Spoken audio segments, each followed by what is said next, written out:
So welcome to today's meditation.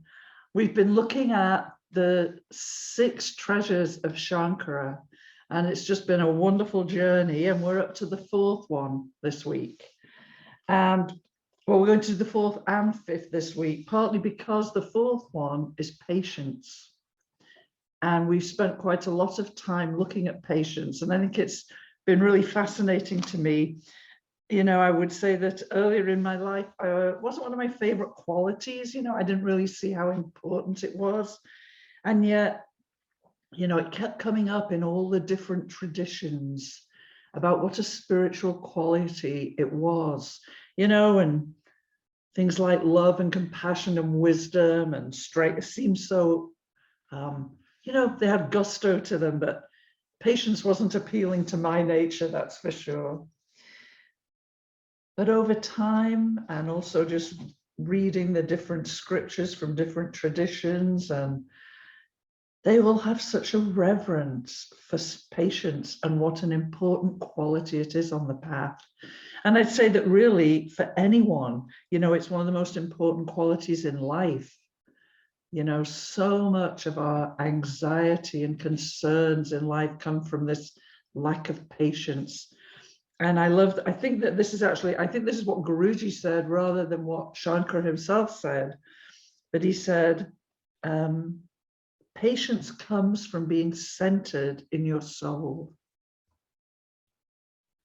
So what a, you know, why wouldn't we want patience then? It's a quality that comes from our own soul. It's something that we all have, a quality that we can, if we can access it, we've come closer to our soul, and it blesses this patience, this quality. As we have more of it expressing in our life, it changes it dramatically. So patience comes from being centered in your soul.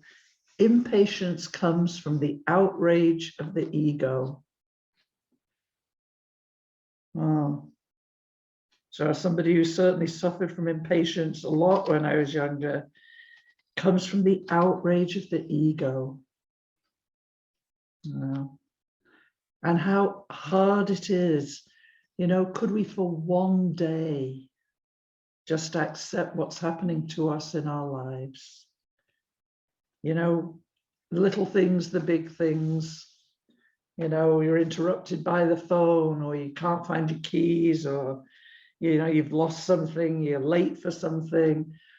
I mean, something that happened to me just in the last couple of days was to have a friend who I meet regularly we get together and we have a cup of tea or a coffee or something together.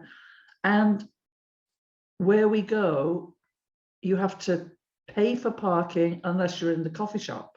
And if you're in the coffee shop, you put your car registration into a little tablet, and then they don't charge you. So, but you can't put your registration in until you've driven past the camera. So if she gets before me, there before me, she can put hers in, but she can't put mine in till I get there, and vice versa. So sometimes she does it, sometimes I do it. You know, sometimes each of us does our own. There's not really any great pattern to it. So on this particular day, she phoned me up and she said, oh my goodness, she said, did you put my registration in on Sunday when we met? And I went, no, I thought she'd done it. But she thought I'd done it. And she ended up getting £100, which is more than $100 fine for parking there without putting a registration in. And it was an interesting thing to see, that outrage, you know, both for her and for I, I'm sure she wouldn't mind me saying, that outrage of the ego. You know, it was a genuine mistake. She thought I did it. I thought she'd done it. And here we are, this outrage of the ego. And then she said to me, because I could tell she was really irritated, she said, will you sort that for me? Because we were talking about what are we going to do. And I said, well, you're better going into the coffee shop than dealing with the parking company. And she says, well, I'm really busy. Could you do that for me? And I was like, oh, it wasn't my fault. I didn't, it's her registration. She needs to put it in.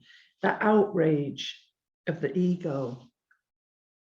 It's a simple thing. What does patience do there? Patience, and we've been talking about this calmness. It allows us to see the situation and not our own ego involvement in it.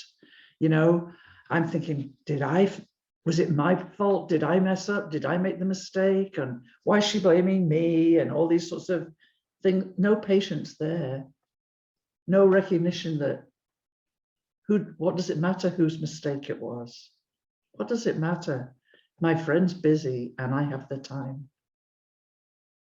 Patience is happy to do that.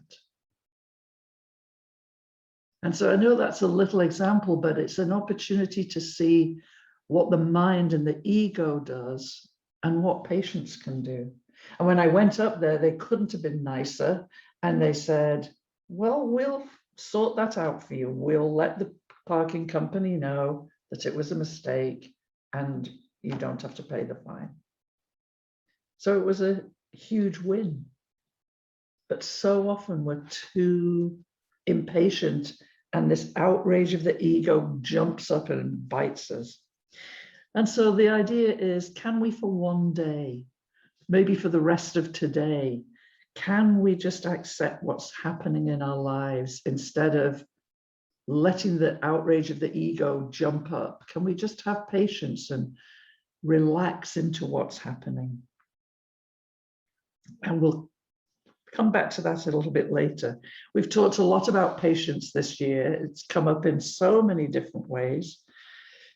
So I thought that we'd move on and look at the fifth of the treasures of Shankara, which is correct contemplation on the nature of reality, which sounds so grand, correct contemplation on the nature of reality. And it's the sort of thing, when I was at school, it's like, oh, what are they talking about? You'd be sitting there thinking, oh, I don't think I know what that is. How am I supposed to do this? And so Guruji said, take the help of your own meditations and what we've learned from the great souls, the saints of all the different traditions who tell us, they assure us that the closer that you get to your soul, the more you recognize that spirit is the one reality. And so that's this correct contemplation on the nature of reality, that despite what appearances look like, despite what's happening in the outside world, we think that it's matter, but it's spirit. And so that's what we want to do, really.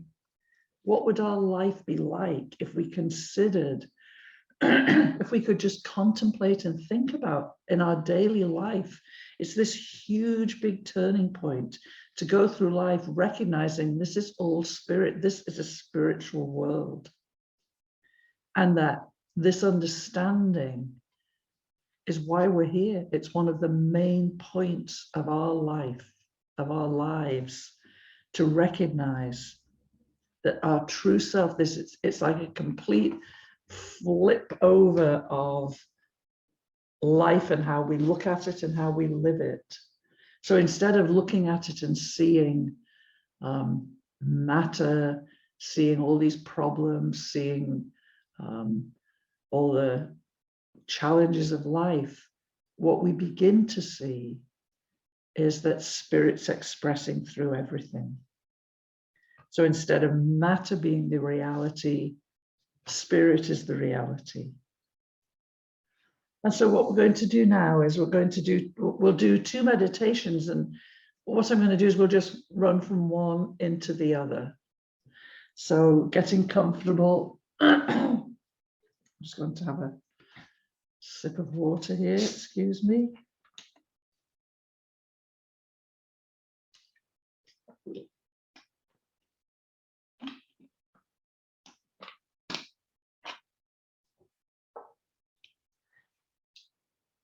So the first thing to do is get comfortable. And we're going to practice patience to begin with.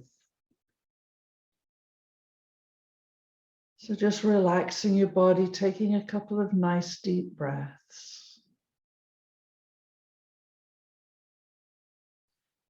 And just we're going to meditate for 5 minutes in your own way, whatever's your normal meditation practice. But what we're going to do is to add into that having patience for yourself, accepting yourself where you are. You know, if your attention wanders, just be patient, gently bring it back.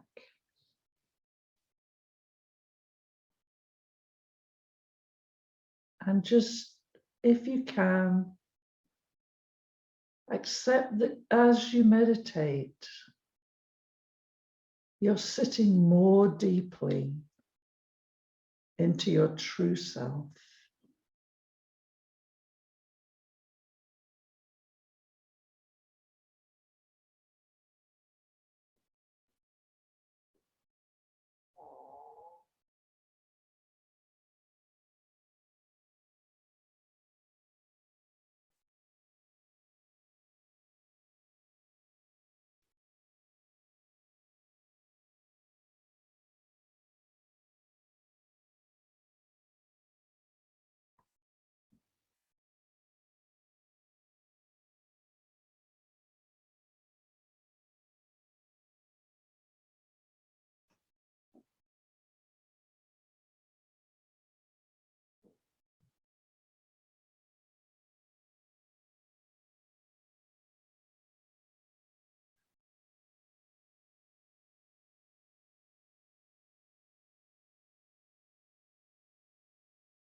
Oh.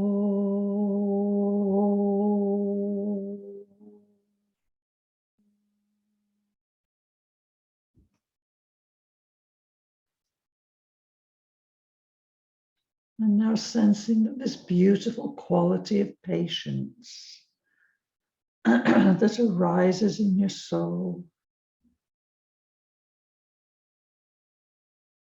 is finding a home in your mind and emotions, in your breath, in your body, ready to be used at any time, part of your being.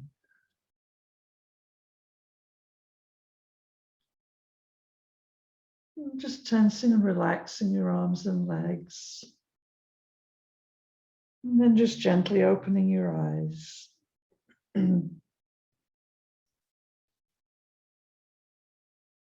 It's such a beautiful quality and so important on the spiritual path.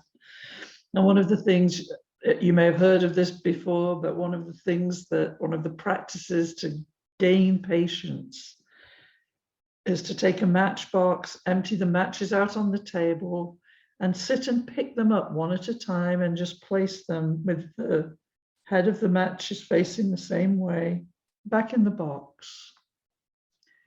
And you think, oh, that's easy. Just try it. Just watch the ego.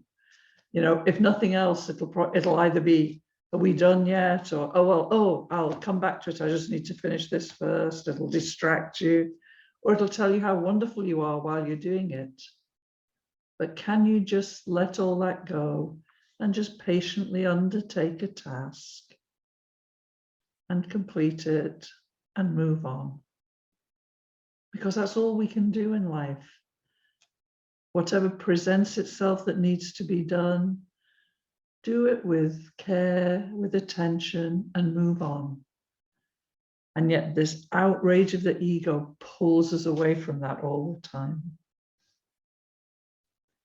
And so now we're going to do a meditation on the fifth treasure, this contemplation on the nature of reality. So again, making sure you're comfortable, relax your shoulders, close your eyes. Oh no, keep your eyes open to start with. Just keep your eyes open. And just start by looking around wherever you are, looking at what's around you. The view, the objects, the things that you can see. And just say, while this appears to be the reality, this is a manifestation of spirit. This whole thing is a manifestation of spirit.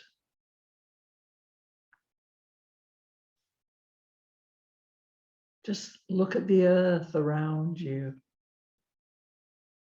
The whole earth appears to be a reality. It's solid. You can touch it and feel it. But it's actually a manifestation of spirit. Spirit that condenses itself down into a particular form, a color, a shape that has different characteristics. And so gently closing your eyes, carrying on this contemplation, this thinking about, turning around in your mind this idea of the nature of reality. But whatever it may appear to be, this is spirit expressing in form. Whatever the challenges that face you, it's all part of spirit's expression. And so for the next 5 minutes, let's contemplate on the nature of reality.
Om.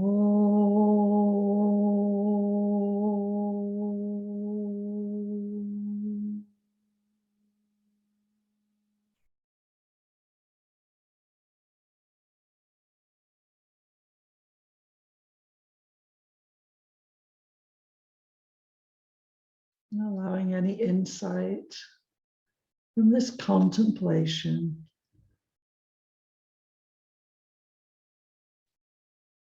become a part of your being, your mind and emotions, the buddhi, your intuition, into your breath and your physical body as we tense and relax, and just moving from side to side. And relax, just dropping your chin to your chest and making circles in one direction and then the other. If you have any neck problems, just go from side to side, gently.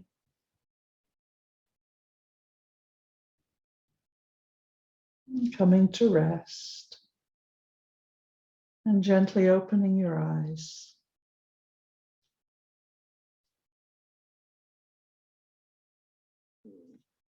You know, our minds wander, we daydream, we disappear off thinking about all kinds of things. What a wonderful thing to do when the mind wanders is to contemplate reality. It's amazing what insights we get when we're looking for spirit in our lives instead of thinking it's separate, and we'll spend some time in meditation thinking about it, but not in the rest of our life. But to consciously be looking for that play of spirit in and through our lives. In fact, somebody was telling me their granddaughter had been not feeling well at all, and she's only little. She's not even 3 yet, and you know, at that age they can be just so cranky when they're sick. And her daughter, this little girl's mother, was trying to do the laundry, and the little one was just, she didn't want her to do the laundry. She just wanted her mum. She wanted to just be able to climb up on her lap. And the mum was getting frustrated because she had the laundry to do. What's spirit expressing here? And when we have the patience to let go, what a blessing it is, not just for the child, but for the mom too, to take that time out and sit and just hold your child. Probably the mom needs it as much as the child needs it. And it's a way of spirit expressing in a beautiful way, instead of just another tedious thing that has to be done. So as we go about our week, may we keep our eyes open and live a different life by really becoming more aware of spirit's expression all around us and in our lives themselves. Namaste. Have a wonderful week.